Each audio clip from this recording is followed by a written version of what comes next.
ये जुमलेबाज सरकार है, वादे करती है लेकिन पूरे नहीं करती, घोषणाएं करती है लेकिन उस घोषणाओं को इम्प्लीमेंट नहीं करती।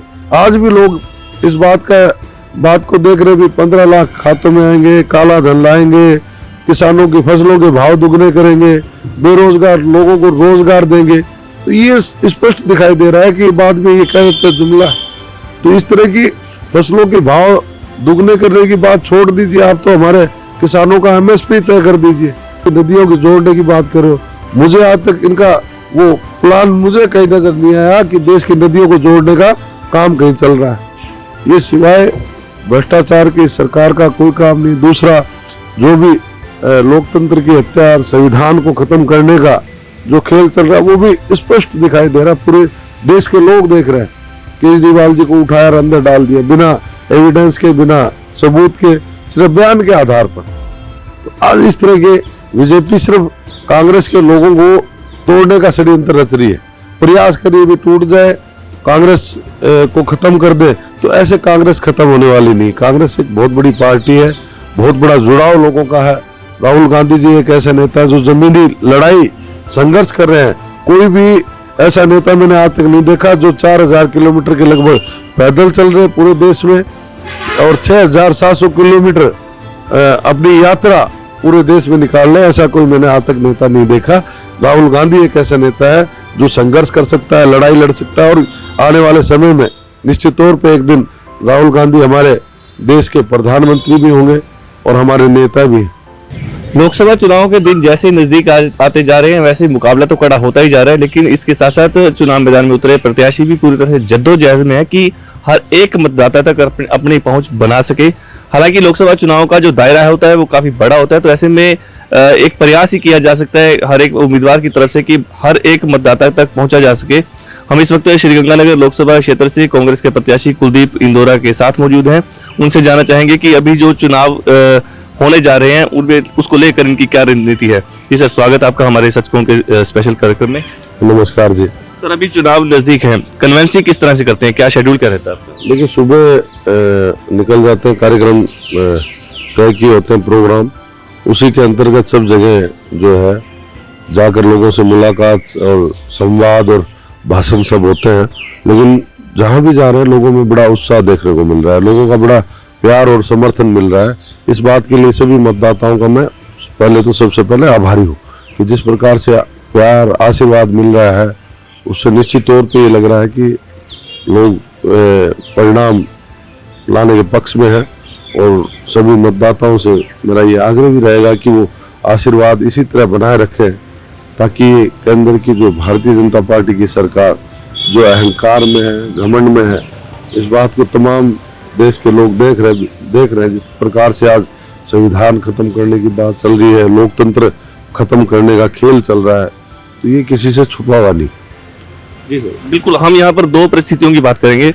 पिछले लोकसभा चुनाव में कांग्रेस का प्रदर्शन निराशाजनक रहा, वहीं अभी जो विधानसभा चुनाव है उसमें काफी संतोषजनक या अच्छा रहा इसका प्रदर्शन, इसे आप कैसे देखते हैं? निश्चित तौर पर ये सही है कि राजस्थान की सरकार की चलाई योजनाओं के प्रति यहाँ लोगों का अच्छा रुझान था, मन था और हमारे उम्मीदवार भी पार्टी ने जो किए, अच्छे उम्मीदवार दिए जिससे हमारे सभी उम्मीदवार जीते। और उपचुनाव में भी आपने देखा कि किस प्रकार से यहाँ बीजेपी की सरकार बन चुकी थी और केंद्र और बीजेपी की पूरी सरकार इस उपचुनाव कर्णपुर में लग गई, लेकिन उसके बावजूद भी लोगों ने सबक सिखाने का काम किया। इसलिए लोग मतदाता इस बात को बर्दाश्त नहीं करता कि देश में जिस प्रकार से हठधर्मिता की जा रही है, जिस प्रकार से लोगों को डराया धमकाया जा रहा है, जिस प्रकार से ये बीजेपी सरकार जो हथकंडे अपना रही है, उससे जनता को, लोगों को नाराजगी है। और वही कारण है कि आज ये चुनाव, हमारा उपचुनाव जीता। अगर चलते चुनाव में मंत्री बना रहे हो आप, पूरी सरकार आकर बैठ गई, लेकिन मतदाता के सामने कोई सरकार नहीं है और ये काम मतदाताओं ने किया और सबक सिखाया जो आपके सामने। कुलदीप इंदौरा की बात करें या इंदौरा परिवार की, नया नाम नहीं है, राजनीति का अच्छा खासा अनुभव है, कुछ बताएं राजनीतिक करियर के बारे में।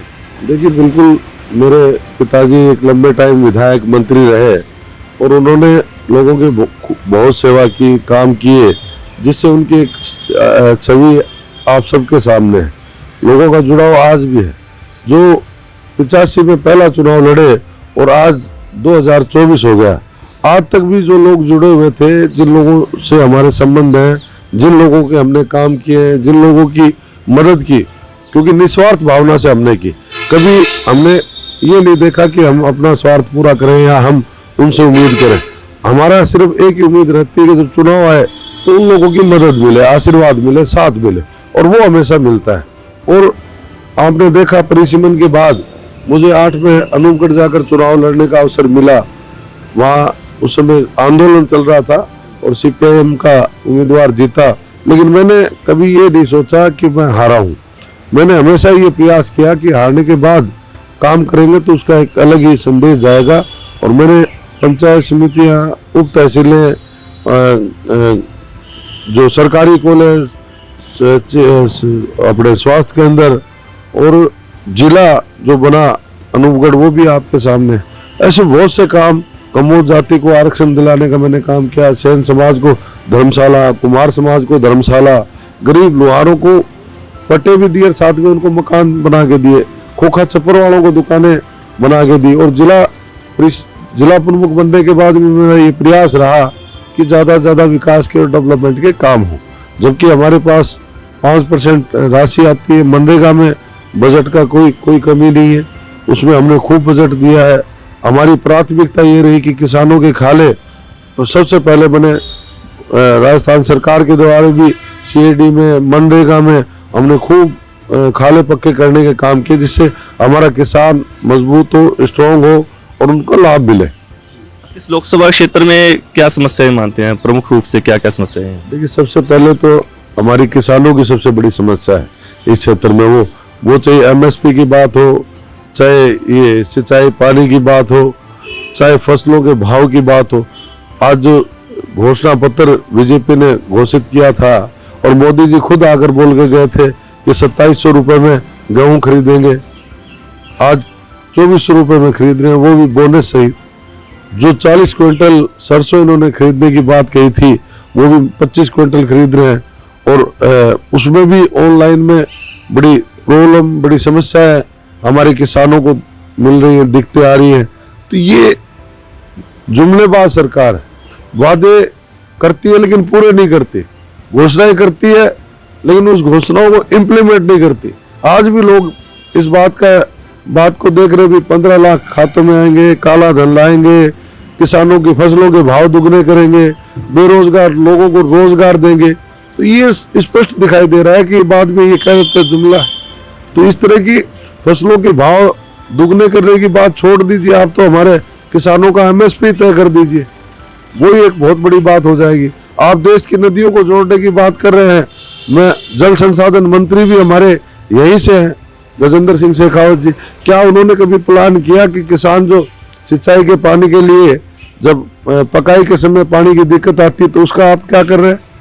आपने उसका क्या प्लान किया? पाकिस्तान पानी छोड़ दिया जाता है, घग्गर का फ्लड का पानी पाकिस्तान चला जाता है, लेकिन उसको आरक्षित करने का कोई प्लान इस सरकार ने नहीं बनाया। इससे बड़ी दुख की बात क्या होगी? आप देश की नदियों को जोड़ने की बात कर रहे हो, मुझे आज तक इनका वो प्लान मुझे कहीं नजर नहीं आया कि देश की नदियों को जोड़ने का काम कहीं चल रहा है। ये सिवाय भ्रष्टाचार की सरकार का कोई काम नहीं। दूसरा, जो भी लोकतंत्र की हत्या, संविधान को खत्म करने का जो खेल चल रहा है, वो भी स्पष्ट दिखाई दे रहा है, पूरे देश के लोग देख रहे हैं। केजरीवाल जी को उठाया और अंदर डाल दिया, बिना एविडेंस के, बिना सबूत के, सिर्फ बयान के आधार पर। तो आज जो चुने हुए मुख्यमंत्री वो कोई मनोनीत मुख्यमंत्री नहीं है, वो निर्वाचित है, लोगों ने वोट डाल के बनाया है। झारखंड में जिस प्रकार का खेल हुआ, मुख्यमंत्री को उठाया अंदर डाल दिया, सरकार को खरीद फरोख्त करने का खेल खेला गया, हिमाचल में खेला गया। कहीं ये लोग जिस प्रकार से पैसा और प्रशासन की ताकत और ईडी का दबाव डालकर जिस प्रकार से कांग्रेस को और दूसरे नेताओं को खरीद फरोख्त कर रहे हैं, ये दुर्भाग्यपूर्ण है देश के लिए। सर, चुनाव नजदीक है, अभी हाल ही में कुछ नेताओं ने कांग्रेस को छोड़कर बीजेपी ज्वाइन की है, क्या कहेंगे इसके बारे में?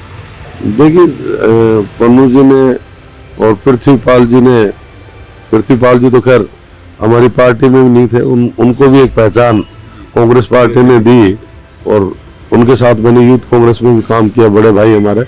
और पन्नू जी मेरे आदरणीय हैं, पन्नू जी ने हमेशा हमारे साथ रहे, लेकिन वो किस कारण से गए मुझे ध्यान नहीं, क्योंकि कांग्रेस ने हमेशा उनका मान सम्मान किया। उन्हें प्रमुख अधिकारी थे, उनको प्रमुख बनाया, उसके बाद सांसद का टिकट दिया, उसके बाद 3 बार फिर मौका दिया विधानसभा और पार्लियामेंट का, लेकिन वो जीत नहीं पाए। लेकिन आज भी उनकी जगह पार्टी में बहुत ऊंची थी, लेकिन वो जहां गए हैं मुझे नहीं लगता कि वहां उनको कोई मान सम्मान मिल पाएगा। ये निर्णय किसके कहने से लिया, क्यों लिया मुझे पता नहीं, लेकिन जो निर्णय लिया वो जो पार्टी में छोड़कर गए हैं उन नेताओं का भी जो हालात हुए हैं उनका आकलन कर लें। जो राधे श्याम जी हमारे बाबूजी गंगानगर से थे, उनको पहले टिकट दिया, बाद में काट दिया, उनको इंडिपेंडेंट लड़ना पड़ा। तो आज इस तरह के बीजेपी सिर्फ कांग्रेस के लोगों को तोड़ने का षड्यंत्र रच रही है, प्रयास करिए भी टूट जाए, कांग्रेस को खत्म कर दे, तो ऐसे कांग्रेस खत्म होने वाली नहीं। कांग्रेस एक बहुत बड़ी पार्टी है, बहुत बड़ा जुड़ाव लोगों का है।